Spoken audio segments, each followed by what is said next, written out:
뉴스 플러스 시작합니다. 올해 1분기 우리 경제가 충격적인 0.2% 마이너스 성장을 했습니다. 사상 첫 4분기 연속 제로 성장입니다. 1년째 성장을 멈춘 한국 경제는 이제 저성장이 아니라 성장 자체를 걱정해야 하는 처지가 됐습니다. 자세히 들여다보겠습니다. 경제부 김예원 기자 나왔습니다. 김 기자, 이창용 한국은행 총재가 사실 역성장을 좀 예고하기는 했지만 막상 좀 성적표를 받아드니까 충격이 더 큰 것 같습니다. 네, 올해 1분기 실질 GDP는 지난해 4분기보다 0.2% 감소했는데요. 소수점 둘째 자리까지 보면 지난해 2분기 0.21% 역성장한 것보다 더 낮은 0.24% 역성장입니다. 또 지난해 2분기엔 전분기 깜짝 성장을 거둔 기저효과가 컸었는데 이번 1분기에는 지난해 4분기 성장률이 0.1%에 그친 점을 고려할 때 이 마이너스 성장은 더욱 충격이 큰 겁니다. 이 마이너스 0.2%는 2022년 4분기 이후 2년 3개월 만에 가장 부진한 분기 성장률인데요. 특히 최근 4개 분기 연속 성장률이 0.1% 이하에 그쳤죠. 이는 한은이 통계를 작성한 1960년대 이후로 사상 처음입니다. 2008년 금융위기 때나 2020년 코로나 팬데믹 때도 2개 분기 연속 0.1%를 밑돌다 이후엔 곧바로 1에서 2% 성장하는 흐름을 보여왔습니다. 지금은 대외적인 쇼크가 와서 위기가 발생한 상황이 아닌데도 성장률이 이처럼 장기간 회복되지 않는 모습이고요. 네. 게다가 트럼프발 관세 전쟁 영향이 본격 반영되기 전인데도 이 같은 저성장세가 1년 내내 이어지고 있다는 점도 우려스러운 대목입니다. 네, 이 관세 충격이 반영되지도 않은 제로 성장이라는 게 더 걱정인데, 이 한국은행이 불과 2달 전 전망치를 내놓지 않았습니까? 근데 그 전망치보다 성장률이 크게 떨어졌는데 그 이유는 뭡니까? 네, 지난 2월 한은이 전망한 0.2%보다 0.4%포인트나 낮아졌는데요. 네. 이창용 총재는 전날 CNBC 인터뷰를 통해서 정치적 불안정성 때문에 소비와 투자 심리가 위축됐다고 말했습니다. 정치가 경제의 발목을 잡았다고 진단한 겁니다.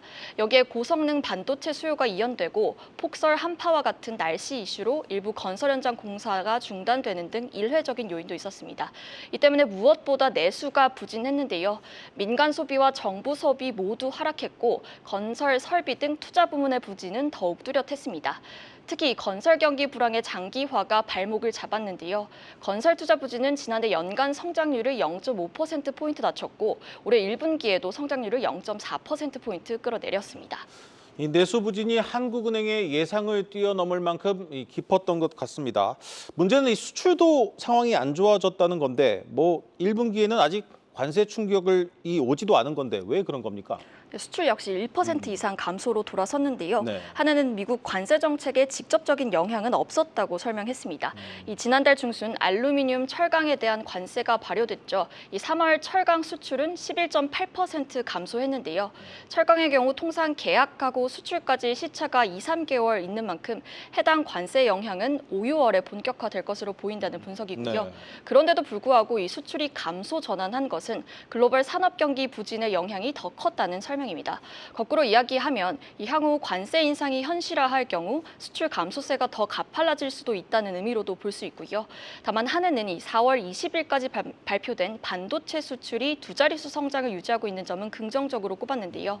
관세 타격이 본격화되기 전 밀어내기라는 분석도 있지만 어찌됐든 이 수출 감소세의 하방 압력은 막아주고 있다는 평가입니다. 네, 우리 경제 앞날을 예측하기가 참 쉽지 않은 상황인데, 한국은행이 앞으로 우리 경제 성장률 좀 어떻게 보고 있는지 좀 힌트를 줬습니까? 한은은 이 관세 불확실성이 크다는 이유로 이 성장률 전망에 대해선 말을 아꼈는데요. 다만 2분기 내수는 소폭 살아날 수 있다고 내다봤습니다. 네. 이동원 한국은행 경제통제 2국장 발언 먼저 들어보시죠. 2분기 같은 경우는 민간 소비 중심으로 소폭 개선될 가능성은 있어 보입니다. 국내 정치 불확실성은 이제 해소가 되었고 지난 10월부터 기준금리 75bp 인하했던 완화 효과도 나타날 것 같고요. 탄핵 이후 정치 불안이 다소 해소되면서 소비나 투자 같은 경제 심리가 점차 살아날 것이란 관측인데요. 또 선거 예산 집행에 따른 투자나 정부 재정 지출에 따라 민간 소비도 늘어날 수 있다고 봤습니다. 네. 또 이제 12조 2천억 원대 추경 예산안이 통과되면 이 성장률 제고 효과를 더할 것으로 보입니다. 또 이 같은 전망에 따라 2분기에는 내수 회복을 중심으로 성장률이 플러스 전환될 가능성이 있다고 관측했습니다. 자, 그렇다면 이제 한은의 예상대로 내수가 조금 회복되면 먼저 우리나라 연간 성장률도 조금 오를 수 있을까요? 이 내수가 살아난다는 점은 좀 긍정적이지만 연간 성장률을 끌어올리기는 쉽지 않아 보입니다. 네. 우리나라 내수의 성장 기여도가 높지 않기 때문인데요. 이 해외 주요 10개국과 비교해봐도 이 매우 낮은 수준입니다. 이 반면 순수출의 성장 기여도는 큽니다. 1.9%포인트나 되는데요. 이 10개국 중 가장 높았습니다. 이 수출이 우리나라 경제 성장을 거의 견인하고 있는 겁니다. 지난해 이 수출이 내수 부진을 만회했는데 당장 2분기부터는 수출 타격이 불가피한 상황이죠. 오늘 밤 한미가 관세 협상을 하는데 이게 어떻게 전개될지 지켜봐야겠지만 지금과 같은 저성장 흐름을 끊기는 어려울 것이란 분석이고요.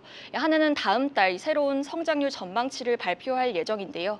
1분기 역성장을 기록한 만큼 올해 1% 성장도 어려울 것이란 암울한 전망이 나오고 있습니다. 네, 잘 들었습니다. 경제부 김예원 기자였습니다.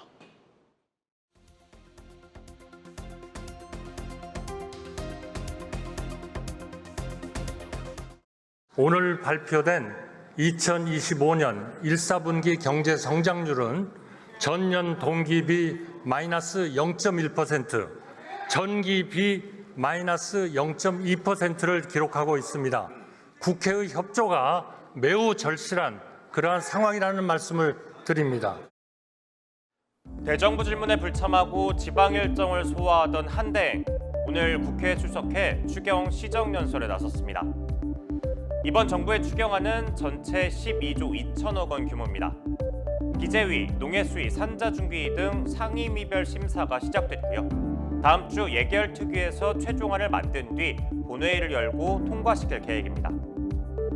관건은 지역화폐 예산인데 민주당은 뒷걸음질 친 경제 성장률을 고려하면 추경 규모를 늘려야 한다고 주장합니다. 반면 국민의힘은 증액보다 속도가 중요하다는 입장입니다. 추경 합의를 두고 적잖은 진통이 예상되는데 이 가운데 오늘 밤 워싱턴에서는 한미 통상협의가 열립니다. 한대행은 국익을 최우선으로 한국과 미국이 윈윈할 것임을 다시 한번 강조했는데요. 한미 2+2 협상은 우리 시각 밤 9시에 열립니다. 우리 정부는 관계부처 실무단이 총출동, 미국이 요구하는 각종 의제에 철저히 대비하겠다는 각오입니다. 이에 앞서 최 부총리는 폴란드 재무장관을 만나 K2 전차 수출 계약이 마무리되길 기대한다고도 말했는데요. 이어진 중국 재무장관과의 면담에서는 경주 에이펙 회의에서의 협력을 당부했습니다. 한편 이날 우원식 국회의장은 한대행에게 파면당한 대통령을 보좌한 국무총리로서 책임을 크게 느껴도 부족할 때라고 말했습니다. 한대행의 대선 출마를 의식한 발언으로 풀이되는데 초유의 대행 체제가 또다시 발생하며 국정 공백으로 이어지지 않을지 우려가 커집니다. 최종 브리핑이었습니다. 현대차가 자동차 비수기로 꼽히는 1분기에 사상 최대 실적을 기록했습니다. 미국의 관세 폭탄을 앞두고 가격 인상을 걱정한 미국 소비자들이 서둘러 자동차를 샀기 때문입니다. 이 관세 폭탄의 역설이 가져온 역대급 실적입니다. 산업부 고영욱 기자 나왔습니다.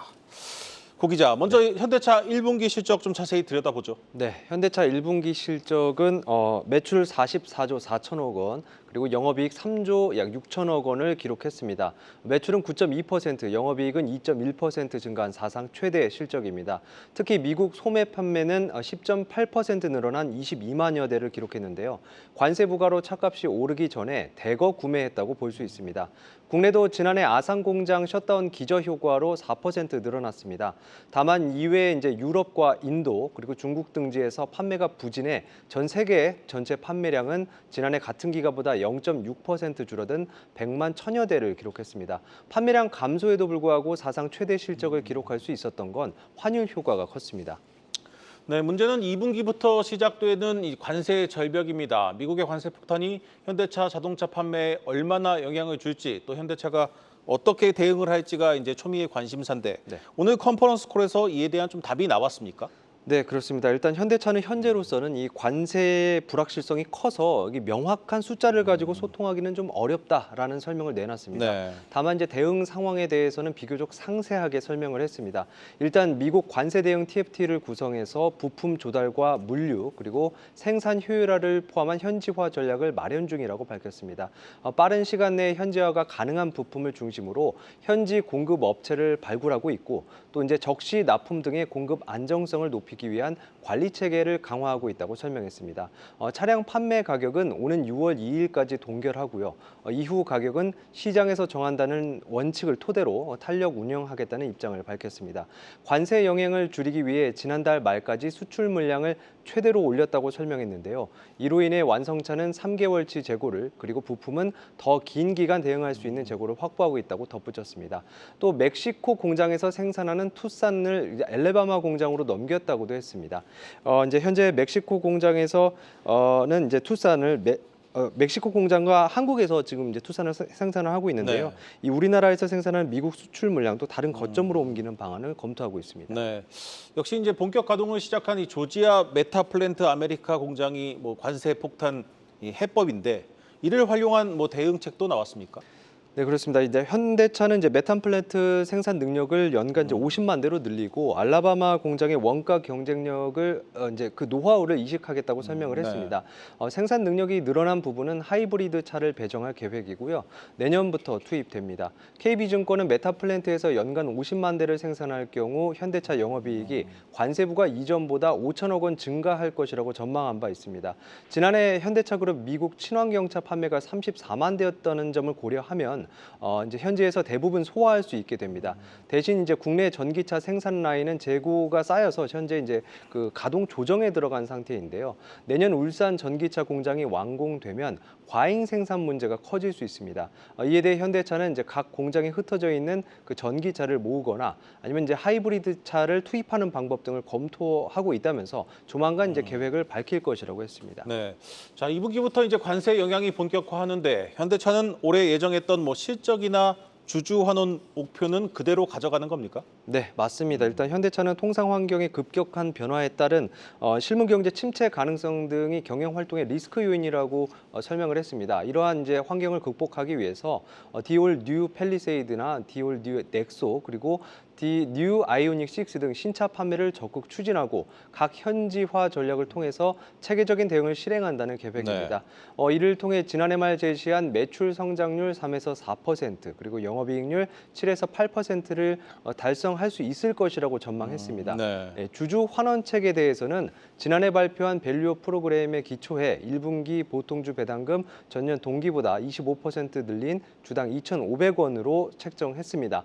또 지난 2023년과 24년 발표한 그 중장기 주주 환원 정책에 따라 총 1조 1,000억 원 규모의 주식 소각도 하겠다고 발표했습니다. 네, 우리 시간으로 오늘 밤 이 한미 간 첫 고위급 관세 협상이 열리는데 이 현대차로선 그 결과가 상당히 중요해 보입니다. 네, 그렇습니다. 우리 시각으로 오늘 밤 9시죠. 이제 그 우리 정부 대표단과 스콧 베선트 미 재무장관 그리고 제이미슨 그리어 미 무역대표부 대표가 이제 모여서 2+2 통상 협의를 진행을 합니다. 안덕근 산업부 장관은 출국길에 25% 품목별 관세가 부과돼 산업계가 큰 피해를 겪고 있는 그 자동차 분야는 최대한 신속하게 해결책을 마련하겠다고 언급하기도 했는데요. 협상이 제대로 안 될 경우 현대차 그룹의 영업이익이 반토막 날 것이라는 전망도 나옵니다. 네. 다만 이제 다행인 점은 최근 트럼프 대통령이 관세 완화 가능성을 시사하고 있다는 점입니다. 네, 잘 들었습니다. 산업부 고영욱 기자였습니다.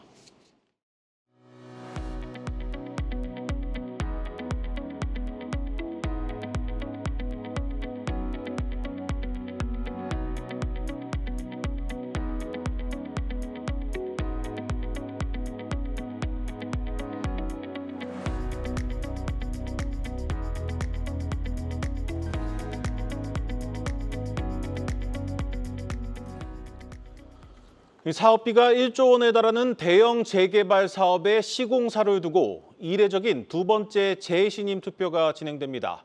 바로 서울 용산구 한남 2구역 그리고 시공사 대우건설 얘기입니다. 대우건설이 잇따라 재개발 조합과의 약속을 지키지 못하면서 생긴 일입니다. 오는 27일 2차 재신임 투표가 열리는데 서울의 핵심 요지인 만큼 다른 대형 건설사들 그 결과를 호시탐탐 지켜보고 있습니다. 부동산부 신재근 기자 나왔습니다. 신 기자, 먼저 상황이 여기까지 오게 된 이유를 한번 들어보죠. 네, 가장 큰 이유는 대우건설이 2022년 시공사 선정 당시에 했던 약속들을 못 지켰기 때문입니다. 대우건설은 최고 118m, 21층짜리 아파트를 짓겠다고 했었는데요. 네. 그런데 이 지역은 남산 경관을 보호하기 위해서 건물 높이를 90m보다 더 높게 지을 수가 없습니다.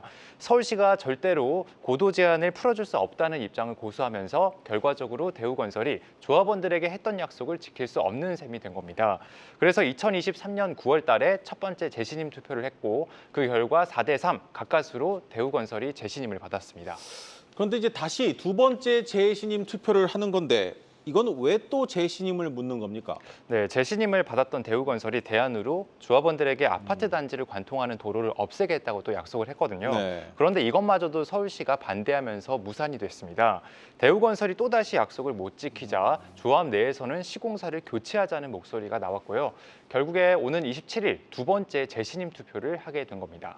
네, 신 기자가 이제 한남 2구역 현장을 직접 다녀왔는데 이 조합원들 표심은 어떻게 움직이고 있습니까? 네, 조합원들이나 주변의 공인중개업소의 얘기를 들어보니까요. 찬반은 반반으로 갈리는 분위기입니다. 네. 일단 시공사 교체를 반대하는 쪽은 아무래도 시공사를 바꾸면 사업이 미뤄지기 때문에 이를 걱정해서 그대로 가자는 입장이고요. 또 당장 오는 6월 달에 관리 처분 계획이 인가가 되면 이르면 9월부터 이주를 시작할 것으로 네. 보이거든요. 네, 반면에 시공사를 바꾸자는 쪽은 이번 기회에 좀 더 좋은 브랜드를 가진 건설사를 시공사로 선택하자는 분위기입니다. 대우건설이 중흥건설에 인수된 이후로 상대적인 브랜드 파워가 약해졌다 이런 얘기는 이미 많이 나왔었습니다. 특히 조합원들이 최근 한남 4구역을 두고 삼성물산과 현대건설이 경쟁했던 것을 보면서 변화의 필요성도 느끼고 있는 걸로 보입니다. 또 주변을 취재해 보면은 시공사를 바꾸면은 삼성물산이 적극적으로 뛰어들 것이다 이런 얘기들도 공공연하게 들리고 있습니다. 네. 공인중개업소 관계자는 삼성물산을 선호하는 사람들은 삼성이 하면 집값이 더 오를 것으로 기대를 하고 있고 분담금 이자를 더 적게 낼 수 있기 때문에 시공사 교체를 바라고 있다고 분위기를 전했습니다. 뭐 현장 분위기는 찬반이 팽팽한 것 같은데 뭐 투표 결과는 좀 어떻게 예측되고 있습니까? 네, 뭐 당장 예단하기는 어렵지만요. 한남 2구역의 전체 조합원 수는 총 906명입니다. 2년 전에 1차 재신임 투표 때는 414대 317로 시공사를 유지하자는 쪽이 100표 가까이 많았습니다. 이 비율로 보면은 4대3, 뭐 어느 한쪽이 압도적인 건 아니었습니다. 그런데 이번 2차 투표에서는 지난 1차 투표 이후 입주권을 사서 새로 들어온 조합원이 100여 명 정도 된다고 합니다. 주로 재테크 목적으로 조합에 들어온 외지인이 많다고 하는데요. 이들이 어떤 판단을 하느냐에 따라서 결과가 달라질 수 있다는 전망이 나옵니다. 또 투표 결과 뭐 당장 예측하기는 어렵지만요. 현지 부동산 업계에서는 새로운 조합원들 사이에서 시공사를 유지하자는 입장이 우세하다는 얘기도 나옵니다. 네, 뭐 지금 와서 이 시공사를 바꾸면 조합원들도 큰 손해를 보게 될 텐데 뭐 얼마나 됩니까? 그렇습니다. 만약에 시공사를 바꾸게 되면 사업이 지연되고 또 비용 증가에 따른 손실이 예상됩니다. 대우건설에 따르면 약 2,700억 원의 금전적인 손실이 발생할 것으로 추정이 되는데요. 대우건설의 소송 제기 가능성 등 법적 리스크도 남아 있습니다. 하지만 사업비 1조 원의 초대형 사업인 만큼 조합원들이 이를 감수하고도 시공사 교체를 선택할 수도 있습니다. 만약 27일 2차 재신임 투표에서 대우건설이 시공권을 잃게 될 경우 바로 이곳을 노리는 다른 대형 건설사들의 윤곽이 드러날 것으로 보입니다. 네, 잘 들었습니다. 부동산부 신재근 기자였습니다.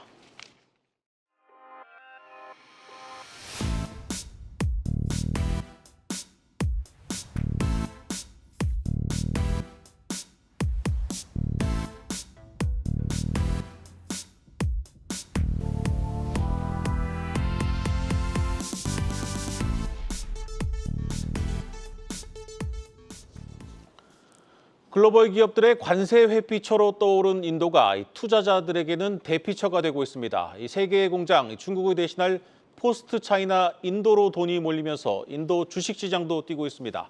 증권부 김채영 기자 나왔습니다. 김 기자, 먼저 국내에 상장된 인도 ETF 살펴보죠. 실제로 돈이 몰리고 있습니까? 네, 국내에 상장된 인도 ETF 순자산 총액은 1조 6,192억 원으로 지난 2023년 말 5천억 원대에서 3배 가량 늘었는데요. 네. 순자산 총액이 가장 많이 늘어난 ETF는 삼성자산운용의 코덱스 인도 니프티 50으로 한 달간 204억 원이 유입됐습니다. 최근 한 달간 ETF 수익률도 인도가 나홀로 상승세를 보였는데요. 중국과 북미, 일본, 그리고 유럽이 모두 마이너스 수익률을 기록한 가운데 인도만 플러스 수익률을 기록했습니다. 순자산 총액도 지난 한 달간 인도만 800억 원이 늘어났고 나머지 국가들은 크게 줄어들었습니다. 중국의 대체제로 부상한 인도 시장으로 대피성 자금이 유입되고 있는 것으로 풀이되는데요. 특히 인도 증시는 최근 관세 정책 변화로 인한 변동성 국면에서도 비교적인 안정적인 흐름을 이어가고 있습니다. 인도 증시 벤치마크 지수인 니프티 50 지수는 지난 한 달간 약 3.5% 상승했는데요. 같은 기간 코스피 지수와 나스닥 지수, 니케이 지수, 항생 지수, 그리고 VN 지수가 일제히 급락한 것과 비교했을 때 인도 증시의 상승세가 두드러졌습니다. 네, 국내 자산운용사들도 인도 관련 ETF를 연이어서 내놓고 있는데 이것들 어디에 투자하는 상품들입니까? 네, 올해 들어서 3개의 인도 관련 ETF가 신규 상장했는데요. 네. 삼성자산운용은 지난 15일 인도 중소형주에 직접 투자하는 ETF를 출시했습니다. 인도 증시 중소형주 대표 지수인 니프티 미드캡 100 지수를 추종하고 있고 100개의 중소형 성장기업에 분산 투자하는 상품입니다. KB자산운용은 지난 1일 인도 정부의 디지털 인디아 정책을 기반으로 성장성이 높은 디지털 산업 전반에 투자하는 ETF를 선보였습니다. 에셋플러스 자산운용도 지난 2월에 인도 기업에 선별 투자하는 액티브 펀드 상품을 내놨습니다. 불과 2023년까지만 해도 국내 인도 ETF 시장은 니프티 50 지수를 추종하는 5개 상품뿐이었는데요. 지난해부터는 단순 지수 추종에서 벗어나서 섹터형과 테마형 상품이 빠르게 확대되고 있습니다. 한국투자신탁운용은 지난해 9월 인도 ETF 2종을 선보였는데 시장 대표 지수가 아닌 특정군에 집중 투자에 차별점을 뒀습니다. 인도 상위 5대 그룹과 자유소비재 15개 기업에 투자하는 상품을 내놨습니다. 인도 ETF 수익률도 눈에 띄는데요. 지난 일주일간 국내 상장된 인도 ETF 상품들은 평균 6.9%의 수익률을 기록했습니다. 같은 기간 중국과 북미 ETF 수익률이 뒷걸음질치고 일본과 유럽 ETF가 1% 수익률을 기록했습니다. 이달 신규 상장한 삼성자산운용과 KB자산운용의 인도 ETF도 전체 ETF 수익률 중 8위와 10위를 기록하기도 했습니다. 네, 글로벌 관세 전쟁이 본격적으로 시작된 이후에 지금 인도 증시만 오르고 있는 것 같은데 앞으로 전망은 어떻습니까? 네, 증권업계에서는 우선 인도 시장에 대한 긍정적인 전망을 내놓고 있는데요. 인도가 상대적으로 수출 의존도가 낮아서 미국의 관세 폭탄으로부터 영향을 적게 받을 것으로 보고 있습니다.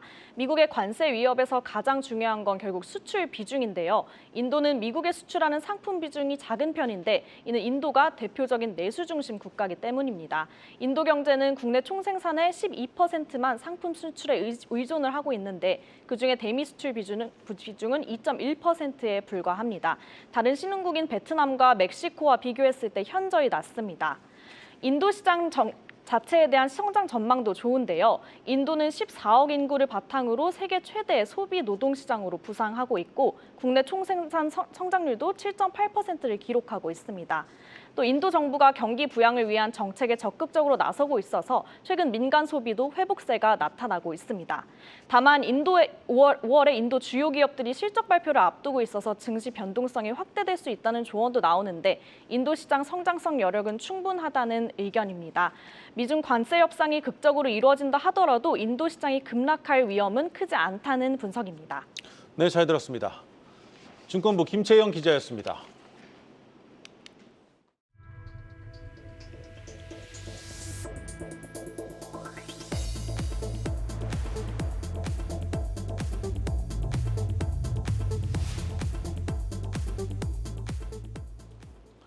재외동포 경제인 2천여 명이 오는 28일부터 나흘간 경북 안동에 모입니다. 국내 중소기업들의 해외 진출을 돕기 위한 자리입니다. 특히 이번 행사는 최근 대형 산불로 피해를 입은 안동의 지역 경제를 돕겠다는 이 재외동포 경제인들의 마음도 담고 있습니다. 장슬기 기자입니다. 재외경제인 2천여 명, 240여 개 기업이 경북 안동에 모입니다. 국내 최대 재외 한인 경제단체인 세계한인무역협회는 오는 28일부터 4일간 세계 대표자 대회와 수출 상담회를 안동에서 개최합니다. 매년 4월에 열리는 이번 행사는 한인 경제인과 국내 중소기업의 대표적 교류의 장으로 꼽힙니다. 국내 중소기업의 해외 판로 개척과 청년들의 해외 취업 지원까지 이뤄집니다. 실제 지난해 충남 예산에서 이뤄진 3일간의 엑스포에선 100억 원이 넘는 계약이 현장에서 이뤄졌습니다. 상담 건수가 한 500건 정도가 됐었고 실질적으로 계약이 이루어진 곳이 30개 업체고요. 계약 규모도 171억 원어치의 실질적인 계약이 그 당시에 그 자리에서 이루어졌었습니다. 올해는 요식업과 뷰티 기업들이 대거 참여하면서 당초 계획된 250개 부스가 조기 마감됐습니다. 특히 대형 산불 피해가 있었던 안동에 기업인들이 모이는 만큼 지역 경제 회복에도 주력합니다. 지난달 산불 피해를 본 안동을 포함한 경북 5개 지역의 방문객은 지난해 같은 기간보다 평균 18% 줄었습니다. 협회는 안동 지역에 실질적인 도움을 주기 위해 행사 참가자 전원에게 안동사랑 상품권을 지급하고 이재민을 위한 성금 모금 운동도 전개합니다. 단순한 전시회를 넘어 지역 경제에 활력을 넣는 사회적 가치 확산에도 기여한다는 구상입니다. 이번 대회를 통해 국내 정부 기관과 각 지방자치단체 및 경제단체들이 협력하여 글로벌 비즈니스 창출과 지역경제 발전의 새로운 패러다임을 형성하게 될 것입니다. 한국경제TV 장슬기입니다. 오늘 준비한 뉴스 플러스는 여기까지입니다. 함께해 주신 여러분 고맙습니다.